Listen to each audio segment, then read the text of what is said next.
Welcome again. हमने last video पे बात किया था रेन ऑफ टेरर के बारे में, जिसमें कि हमने कहा कि जैकोबिन्स का रूल इस्टेब्लिश हो गया फ्रांस में, और मैक्सिमिलियन रॉबेस्पियर जो कि उनका लीडर था वो रूल करने लगा फ्रांस में। उसने किस तरीके से अपने विरोधियों को सजाएं दी, क्या कुछ हुआ, वो सब हम बात कर चुके हैं। फाइनली जो है सारे लोग उससे इतने नाराज़ हो गए कि उसको हटा के उसकी जगह पे नया सिस्टम इस्टेब्लिश हुआ। तो अब हमने बात करनी है कि जैकोबिन्स का जब रूल ख़त्म हो गया फ्रांस में तो उसके बाद क्या हुआ। तो जब जैकोबिन गवर्नमेंट ख़त्म हुई तो उसके बाद दोबारा से सिस्टम में, यानी फ्रांस में, जो वेल्दियर मिडिल क्लास था, जो कि रिच लोग थे, उन लोगों का पावर बढ़ने लगी। जैकोबिन्स के टाइम पे तो क्योंकि ये लोग तो पुअर पीपल थे, लेबर क्लासेस में थे, और इन्होंने हमने देखा कि वोटिंग राइट्स भी जो है सारे लोगों को दे दिया था। ऑल दी मैन, जिनके पास प्रॉपर्टी है या नहीं है, सारे लोगों को मिल गया था। लेकिन अभी दोबारा से पावर ऐसे लोगों के हाथ में आ गई जो इन सब को के साथ जो है पावर को शेयर करना नहीं चाहते थे, और चाहते थे कि केवल वेल्दियर जो पीपल हैं उनके हाथ में रहे। दूसरी बात ये देखा गया कि जैसे मैक्सिमिलियन रॉबेस्पियर के हाथ में, अकेले एक पर्सन के हाथ में अगर पावर रहती है तो वो बहुत नुकसान कर सकती है। तो ये सोचा गया कि पावर जो है वो डिस्ट्रीब्यूट होनी चाहिए, बटी हुई रहनी चाहिए। तो क्या हुआ कि एक नया कॉन्स्टिट्यूशन बनाया गया, और उसमें जो वोटिंग राइट था वो किसे, नॉन प्रॉपर्टीड सेक्शन को मना कर दिया गया कि इनको नहीं दिया जाएगा। उसके अलावा जो लेजिस्लेटिव काउंसिल्स थी वो 2 इलेक्टेड लेजिस्लेटिव काउंसिल्स अब बन गई, और उसके बाद एक डायरेक्टरी अपॉइंट की गई।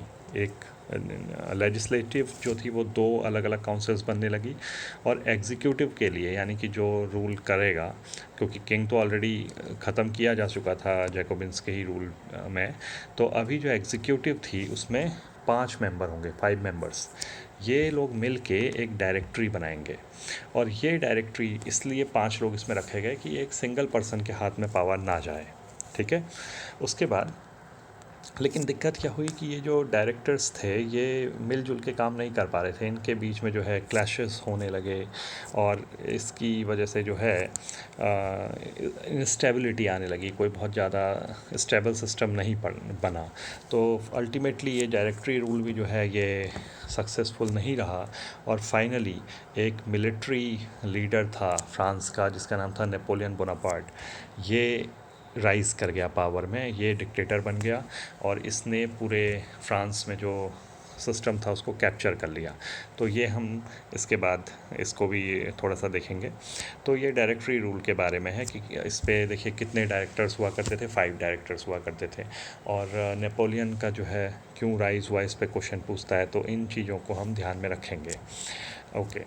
अब सबसे इम्पॉर्टेंट कि ये सारी चीज़ें जो हुई, इसके बाद भी जो आइडियल ऑफ फ्रीडम है, जो आज़ादी की बात है, इक्वलिटी की बात है, equality before law and fraternity, हमने कहा कि सारे लोग जो हैं वो बराबर समझे जाएं, और एक दूसरे से अच्छे से रिलेशन रहें लोगों के, कोई कन्फ्लिक्ट ना रहे। ये सारी चीज़ें, ये जो आइडियल्स थे फ्रेंच रिवॉल्यूशन के, इसने पूरे वर्ल्ड को एक तरीके से एनकरेज किया। आने वाले टाइम पे इन सारे आइडियल्स ने चेंज किया वर्ल्ड को। ठीक है। तो ये इसकी इम्पोर्टेंस है।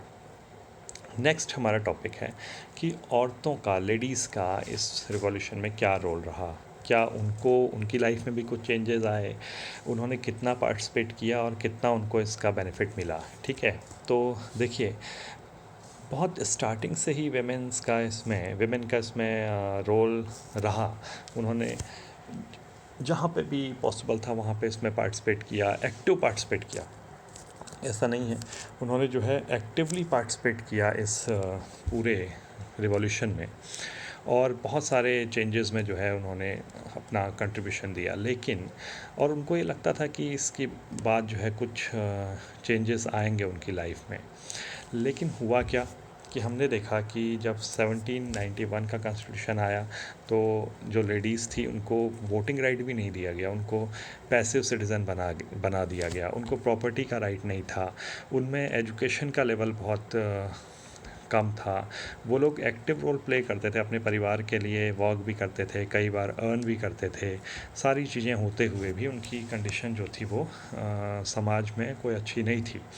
केवल जो रिच लोग हुआ करते थे, नोबल्स हुआ करते थे, बड़े लोग थे, वो अपने घर की लेडीज़ को पढ़ा पाते थे। अदरवाइज़ बाकी जो लेडीज़ थी उनमें एजुकेशन बहुत कम थी, और अगर पढ़ा भी लेते थे ये बड़े लोग भी, तो उसके बाद जो है वो एक मैरिज अरेंज करते थे और उनकी जो है शादी कर देते थे। तो ये सब चीज़ें इन लोगों के होती थी।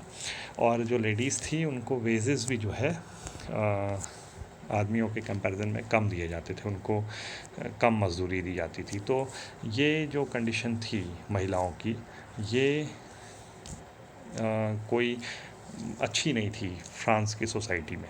ठीक है, अब इन सारी चीज़ों को ध्यान में रखते हुए फ्रांस में लेडीज़ ने अपने पॉलिटिकल क्लब्स बनाए, अपने खुद के, उन्होंने अपने को ऑर्गेनाइज़ किया, अपने को संगठित किया, और उन्होंने अपने पॉलिटिकल क्लब्स बनाए, अपने न्यूज़पेपर चलाए। ठीक है, इनमें एक बहुत फेमस क्लब है, ये कई बार क्वेश्चन पूछता है 1 मार्क में कि कौन से पॉलिटिकल क्लब इन्होंने बनाए। तो एक नाम हमें यहाँ पे दिया हुआ है, इसे आप याद रखिएगा, the society of revolutionary and Republican women. ठीक है, ये सबसे फेमस एक क्लब था।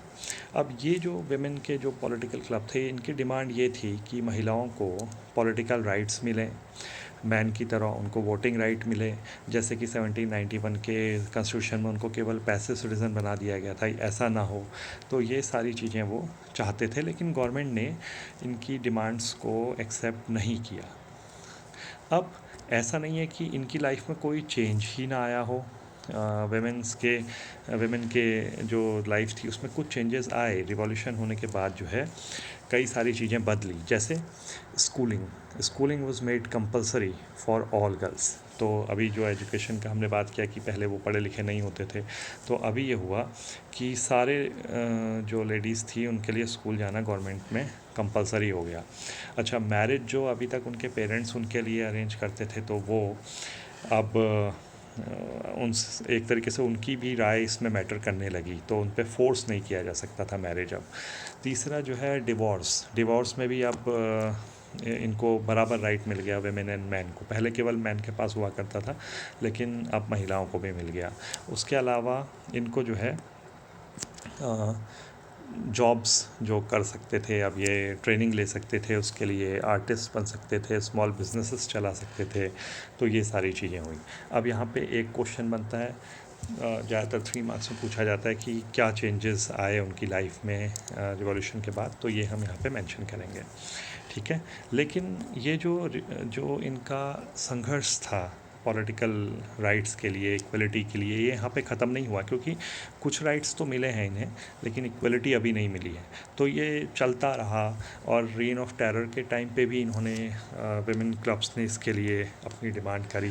तो हम देखेंगे कई बार तो इनको बड़ा दबाया गया महिलाओं की इस डिमांड को। जैसे अभी एक लेडी का हम एग्जांपल देखेंगे इसी में, कि रेन ऑफ टेरर के टाइम पे किस तरीके से इनको इनके जो डिमांड्स थी इनको दबाने की कोशिश की गई गवर्नमेंट के द्वारा।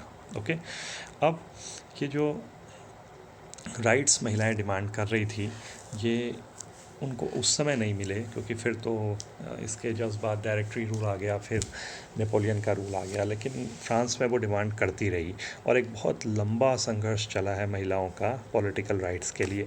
तो ये ऑलमोस्ट अगले 200 साल तक चलता रहा, नेक्स्ट 200 ईयर्स। और केवल फ्रांस में ही नहीं, दूसरी कंट्रीज़ में भी औरतों ने जो है अपने पॉलिटिकल राइट्स के लिए स्ट्रगल किया। और फाइनली जो है ये सारा, जब इतना लंबा संघर्ष और इतने बड़े लेवल पे महिलाओं का इन्वॉल्वमेंट रहा, तो अल्टीमेटली ये अचीव भी हुआ। जैसे कि फ्रांस में 1946 में तो महिलाओं को वोटिंग राइट मिला। देखिए आप डिफरेंस देखिए, 1789 का रिवॉल्यूशन है, और वहाँ से करीब 150 साल तक ये उससे भी ज़्यादा समय तक एक स्ट्रगल चल रहा है राइट के लिए। और फिर 1946 में इनको जो है फ्रांस में वोटिंग राइट दिया गया। हो सकता है 1 मार्क्स का ये क्वेश्चन पॉसिबल है, तो इन चीज़ों पे ध्यान देते हुए चलेंगे। ठीक है, अब हमने कहा कि महिलाओं ने अपने पॉलिटिकल क्लब्स बनाए और गवर्नमेंट को अपोज किया, और रेन ऑफ टेरर के टाइम पे, यानी कि जो आतंक का जो राज्य था उस समय, तो इन पे बहुत प्रेशराइज़ किया गया। तो ऐसा हमारे पास, मैंने कहा था एक लेडी की हम बात करेंगे, ओलम्पिडिगॉस। तो ये हमको हो सकता है कि शॉर्ट नोट लिखने को कभी एग्ज़ाम में पूछ ले इसके बारे में। तो ये बहुत एक्टिव लेडी थी जिन्होंने कि ये पॉलिटिकल रिवॉल्यूशन में जो है प्रोटेस्ट किया था, पार्टिसिपेट किया था। इन्होंने जो declaration of rights of man and citizen ये था, इसमें इन्होंने बड़ा क्रिटिसाइज़ किया, इसकी आलोचना की कि इसमें महिलाओं को राइट्स नहीं दिए गए हैं और उनको जो है बराबर राइट्स मिलने चाहिए। तो इस बात को लेके 1791 में इन्होंने एक अपने आप से एक ड्राफ्ट बनाया, एक डॉक्यूमेंट बनाया, उसका नाम था डिक्लेरेशन। जो डॉक्यूमेंट इन्होंने बनाया, declaration of the rights of women and citizen. तो इसमें इन्होंने इसकी कॉपी जो है इन्होंने क्वीन को भेजी और नेशनल असेंबली के जो मेंबर्स थी उनको भेजी, और इन्होंने डिमांड की कि महिलाओं को जो है राइट्स मिलने चाहिए। इन्होंने जैकोबिन गवर्नमेंट को भी क्रिटिसाइज़ किया। She criticize the Jacobin government कि वो महिलाओं के जो पॉलिटिकल क्लब्स हैं उनको ज़बरदस्ती बंद करवा रही है। तो finally she was arrested and फिर जो है उनको एग्जीक्यूट कर दिया गया। तो एक रिवॉल्यूशनरी वेमेन ये रही हैं। ओके, अब जो इन्होंने लिखा हुआ था, ये राइट्स जो इन्होंने डिमांड किए थे, देखिए ये सोर्स ऐप में हमारे पास हैं, आप इनको डिटेल से पढ़िए अपनी बुक में। ठीक है, और इनको समझिए, बहुत सारी चीज़ें इसमें हैं, जैसे कि उन्हीं राइट्स को इन्होंने मॉडिफाई किया है जो declaration of man and citizen में था। उन्हीं राइट्स की लैंग्वेज को इन्होंने थोड़ा बदल करके इसमें वेमेन को भी इन्होंने इंक्लूड किया है। ठीक, तो ये सारे डेवलपमेंट्स हुए, वेमेन का ये रोल रहा।